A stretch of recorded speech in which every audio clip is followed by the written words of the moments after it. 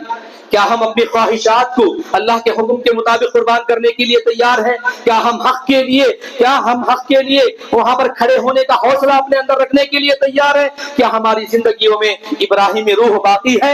اگر نہیں ہے تو یہ موقع ہے، حج کے یہ ایام ہمیں جھنجھوڑنے کے لیے آئے ہیں، ہمیں تازہ کرنے کے لیے آئے ہیں۔ اٹھو اور اپنے آپ کو ریفریشمنٹ کر لو، پتہ نہیں کب کس وقت اچانک اللہ کی طرف سے بلاوا آ جائے اور ہمیں جانا پڑے۔ دیکھو گرمی حد سے زیادہ ہو گئی، گرمی کی وجہ سے بھی لوگ مر رہے ہیں، گرمی بے برداشت ہو رہی ہے، تو وہاں اتنے لوگ مرے، وہاں اتنے لوگ مرے۔ لوگ بارش کی دعا کر رہے ہیں، بارش کی ہے نا دعا کر رہے تھے، ایک بارش اتنا آئی 8 سے 9 لوگ مر گئے ادھر، اور وہاں اور لوگ مر گئے، وہاں کسی کی فصل تباہ ہو گئی۔ دیکھو انسان کو پتہ نہیں کب کس وقت اللہ کی طرف سے بلاوا آ جائے، ہم ہمیشہ تیار رہنا ہے۔